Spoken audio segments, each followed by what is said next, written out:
இந்த உலகத்துல ஏகப்பட்ட டெவலப்டு கண்ட்ரிஸ் இருக்கு. சோ அந்த மாதிரி டெவலப்டு கண்ட்ரிஸ் நம்ம எடுத்தோம் அப்படின்னா அமெரிக்கா, சைனா, ரஷ்யா இந்த மாதிரி பல கண்ட்ரிஸை சொல்லலாம். ஆனா இன்னைக்கு அமெரிக்காவோட போட்டி போடுற அளவுக்கு மிகப்பெரிய அதாவது டெவலப்டு கண்ட்ரியா சிங்கப்பூர் வந்திருக்கு.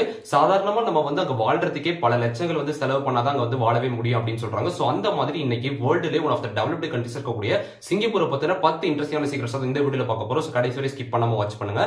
சோ சிங்கப்பூரை பத்தின 10th சீக்ரெட்ல இருந்து ஆரம்பிக்கலாம். சோ 10th சீக்ரெட் என்ன அப்படின்னு பாத்தீங்கன்னா, சிங்கப்பூர் ஒரு ஐலாண்டு நம்ம எல்லாத்துக்குமே தெரியும். ஆனா அது எவ்வளவு பெருசுன்னு தெரியுமா? நம்ம நினைக்கிற மாதிரி இன்னைக்கு வந்து மிகப்பெரிய நாடு, இன்னைக்கு வந்து பயங்கர டெவலப்ட் ஆயிருச்சு அப்படின்னு நம்ம வந்து சொல்றோம். பட் ஆனா அது ரொம்ப ரொம்ப சின்ன ஐலாண்ட் அப்படின்னு சொல்றாங்க. உலகத்துல இருக்கக்கூடிய 20 சின்ன நாடுகள்ல சிங்கப்பூரும் ஒண்ணு. அது மட்டும் இல்லாம அதோட மொத்த வித்து எவ்வளவுன்னு நினைக்கிறேன், கிட்டத்தட்ட 23 கிலோமீட்டர்ஸ் தான். அதோட லெங்த் வந்து எவ்வளவு அப்படின்னு பாத்தீங்கன்னா 43 கிலோமீட்டர்ஸ் தான். டோட்டலாவே இந்த சிங்கப்பூரோட மொத்த ஸ்கொயர் ஃபீட்டே வந்து 683 கிலோமீட்டர்ஸ் தான் அப்படின்னு சொல்றாங்க. சோ சிங்கப்பூரை பத்தின டாப் 9th சீக்ரெட் என்ன அப்படின்னு பாத்தீங்கன்னா, ஒரு டெவலப்டு கண்ட்ரினா அதுக்கு ஏகப்பட்ட பில்டிங்ஸ் இருக்கும். சோ அது மாதிரி சிங்கப்பூர்ல ஏகப்பட்ட பில்டிங்ஸ் இருக்குது. ஆனா இந்த பில்டிங் எல்லாமே வந்து 280 மீட்டர்ஸ் தாண்டாது அப்படின்னு சொல்றாங்க. ஏன் அப்படின்னா சிங்கப்பூர் அப்படிங்கிறது ஒரு ஐலாண்ட் நம்ம எல்லாத்துக்குமே தெரியும். சோ அப்படி சுத்தி கடல் இருக்கிறதுனால சுனாமி வந்துட்டாலோ வேற எதுவும் விஷயங்கள் நடந்துட்டாலோ கண்ட்ரி பாதிக்கப்பட்டுங்கிறதுனால இப்படி ஒரு விஷயத்தை கவர்மெண்ட் வந்து கொடுத்திருக்காங்க. அப்படி இருக்கும்போது இத்தனை பில்டிங்ஸ்ல வந்து டான்ஜாங் பாகர் அப்படின்ட்டு ஒரே ஒரு பில்டிங் மட்டும் தான் 290 மீட்டர்ஸ் அதாவது 10 மீட்டர் எக்ஸ்ட்ரா வந்து எக்ஸீட் பண்ணி வந்து கட்டியிருக்காங்க அப்படின்னு சொல்றாங்க. சோ இதுதான் வந்து சிங்கப்பூர்லயே வந்து பில்டிங்ஸ்க்கான மிகப்பெரிய இன்ஃப்ராஸ்ட்ரக்சரா இருக்குது அப்படின்னு சொல்றாங்க.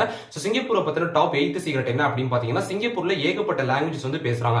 சைனீஸ், மலாய், தமிழ், இங்கிலீஷ் இந்த மாதிரி ஏகப்பட்ட லாங்குவேஜஸ் பேசினாலுமே அங்க வந்து யூனிக்கா பேசக்கூடிய ஒரு லாங்குவேஜ் என்ன அப்படின்னு பாத்தீங்கன்னா சிங்கிலீஷ் அப்படின்னு சொல்றாங்க. இது வந்து சிங்கப்பூரியன் பிளஸ் இங்கிலீஷும் கலந்த ஒரு லாங்குவேஜ் அப்படின்னு சொல்றாங்க. இந்த சிங்கிலீஷ் அப்படிங்கிற லாங்குவேஜ் வந்து சிங்கப்பூர்ல குறிப்பிட்ட இடங்கள்ல தான் பேசுறாங்க அப்படின்னு சொல்றாங்க. சோ அப்படி பேசும்போது இந்த ஆக்ஸ்போர்ட் டிக்ஷனரியிலேயே வந்து கிட்டத்தட்ட 27 சிங்கிலீஷ் வார்த்தைகள் இருக்கு அப்படிங்கிறது கூட சொல்றாங்க. சோ சிங்கப்பூரை பத்தின 7th இன்ட்ரெஸ்டிங்கான சீக்ரெட் என்ன அப்படின்னு பாத்தீங்கன்னா, ஒரு கண்ட்ரி இருந்துச்சு அப்படின்னா அந்த கண்ட்ரி வந்து இருக்கக்கூடிய ஒரு மிகப்பெரிய பிரச்சனை என்ன அப்படின்னா டிராபிக் ஆகுறது தான். சோ அந்த மாதிரி சிங்கப்பூர்ல டிராபிக் ஆனிச்சு அப்படின்னா எல்லாரும் வந்து கண்டிப்பா கிராஸ் பண்ணி போகணும். அது வந்து பெடஸ்ட்ரியன் கிராஸ் அப்படின்னு சொல்லுவாங்க.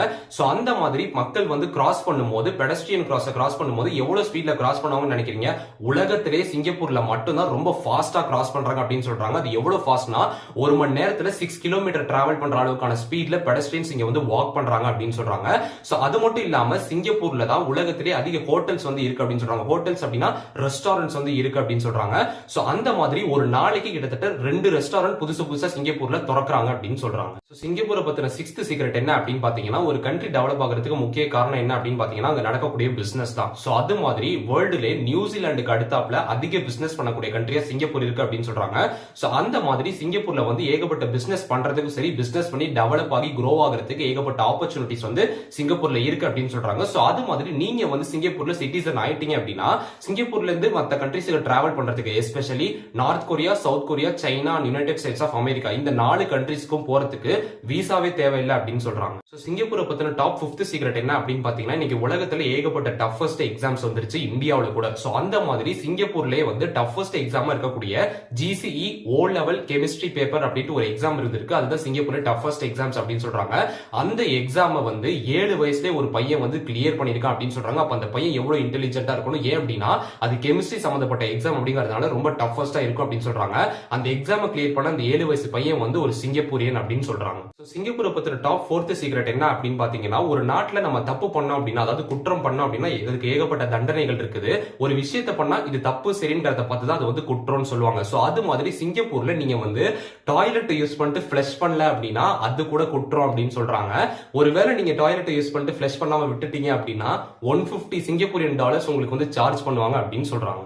சோ சிங்கப்பூரை பத்தின டாப் 3rd சீக்ரெட் என்ன அப்படின்னு பாத்தீங்கன்னா, ஒரு கண்ட்ரியை யூனிக்கா காட்டுறது கண்ட்ரியோட பிளாக் தான். சோ அது மாதிரி இந்த சிங்கப்பூருடைய பிளாக் அதாவது சிங்கப்பூருடைய கொடி எடுத்துக்கிட்டோம் அப்படின்னா இது பாக்குறதுக்கு எப்படி இருக்கு அப்படின்னா ரெட் அண்ட் ஒயிட் கலர்ல ஒரு கிறிஸ்டன் கூனும் 5 ஸ்டார்ஸ் இருக்கு அப்படின்னு சொல்றாங்க. இது எதை ரெப்ரசென்ட் பண்ணுது அப்படின்னா, இந்த ரெட் அண்ட் ஒயிட் கலர் என்ன ரெப்ரசென்ட் பண்ணுது அப்படின்னா ரொம்ப யங்கான நேஷன். அது மட்டும் இல்லாம பீஸ், ப்ராக்ரஸ் அண்ட் வெர்ச்சியூ அதாவது அமைதியான நாடு, ப்ராக்ரஸ் இருக்கக்கூடிய நாடு, வளர்ந்து வரக்கூடிய நாடு அப்படிங்கறதும் இந்த கிரசன்ட் மூன் எதை ரெப்ரசென்ட் பண்ணுது அப்படின்னா யூனிட்டி ரெப்ரசென்ட் பண்ணுது அப்படின்னு சொல்றாங்க. அது மட்டும் இல்லாம வளர்ந்து வரக்கூடிய நாடா இருக்கிற இது வந்து எந்த பிரச்சனையும் எங்க நாட்டுல கிடையாது. நாங்க எல்லாருமே வந்து ஒத்துமையா இருப்போம். எங்க நாட்டுல இருக்கிறவங்க எல்லாருமே வந்து சகோதரர் சகோதரிகள் போல எல்லாத்தையும் ஒன்னா பார்ப்போம், ஒன்னா பழகும் அப்படின்னு சொல்றாங்க. அது மட்டும் இல்லாம இந்த 5 ஸ்டார்ஸ் வந்து எதை ரெப்ரசென்ட் பண்ணுது அப்படின்னா ஒவ்வொரு விஷயத்தை அதாவது டெமோக்ரஸி, பீஸ், ஈக்விட்டி, அது மட்டும் இல்லாம எல்லாருமே சரிசமமான ஆட்கள் தான், அது மட்டும் இல்லாம ஜஸ்டிஸ், லா.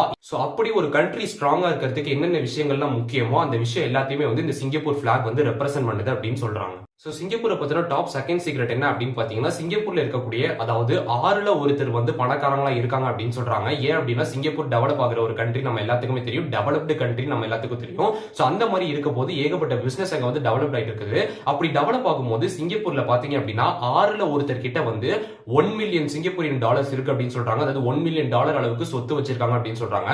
அந்த அளவுக்கு டெவலப்டான கண்ட்ரியாவும் ஸ்ட்ராங்கான பீப்புள் உள்ள கண்ட்ரியாவும் சிங்கப்பூர் இருக்குது அப்படின்னு சொல்றாங்க.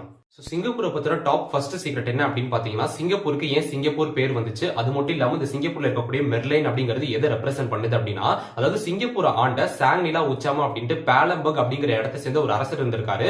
அந்த அரசர் வந்து சிங்கப்பூரை ஆட்சி பண்ணிட்டு இருக்கும்போது அவர் வந்து வேட்டைக்கு போவார் அப்படின்னு சொல்றாங்க. வேட்டைக்கு போகும்போது பல மிருகங்களை வந்து வேட்டையாடுவாரு. அப்படி வேட்டையாடும் போது ஒரு நாள் ராத்திரி வந்து இடி மின்னலோட ஒரு மிருகத்தை பாக்குறாரு.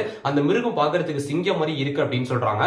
அதை பார்த்ததுக்கு அப்புறமேட்டு அதை வந்து சிங்கப்பூரா அப்படின்ட்டு அவர் சொல்ல ஆரம்பிச்சிட்டாரு. அதுக்கப்புறம் இந்த ஊரையும் வந்து சிங்கப்பூரா அப்படின்னு சொல்ல ஆரம்பிச்சிட்டாங்க. இது வந்து சான்ஸ்கிரிட்ல இருந்து வந்த ஒரு வார்த்தை அப்படின்னு சொல்றாங்க.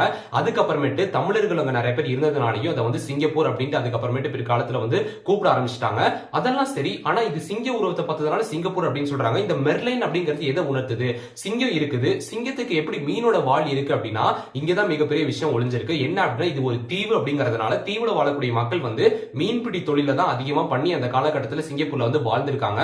சோ சிங்கப்பூர்ல வாழ்ந்த மக்கள் வந்து மீன்பிடி தொழிலை செஞ்சதுனாலையும் அதை கௌரவப்படுத்துற விதமா ஒரு சிங்கத்தோட தலைக்கு வந்து இந்த மீனுடைய வாழை வச்சிருக்காங்க. அது சிங்கப்பூர் அப்படிங்கறதுனாலே சிங்கத்தோட தலையை வச்சிருக்காங்க. இதுதான் இந்த மெர்லைனோட மிகப்பெரிய ரெப்ரசன்டேஷன் அப்படின்னு சொல்றாங்க. சோ இதுதான் இந்த சிங்கப்பூரை பத்தின டாப் 10 சீக்ரெட்ஸ். சோ இந்த சீக்ரெட்ஸ் எல்லாமே உங்களை வந்து ஆச்சரியப்படுத்துச்சு அப்படிங்கறத நீங்க வந்து கமெண்ட்ல சொல்லுங்க. சோ இதை பத்தி நீங்க என்ன நினைக்கிறீங்க, சிங்கப்பூரை பத்தி நீங்க என்ன நினைக்கிறீங்க அப்படிங்கறத உங்களோட ஒப்பீனியன்ஸ் ஷேர் பண்ணுங்க. இந்த மாதிரி இன்ட்ரெஸ்டிங்கான இன்ஃபர்மேஷன் தெரிஞ்சுக்கணும்னா குரு சேனலை சப்ஸ்கிரைப் பண்ணுங்க, ஃபாலோ பண்ணுங்க. தேங்க்ஸ் ஃபார் வாட்சிங்.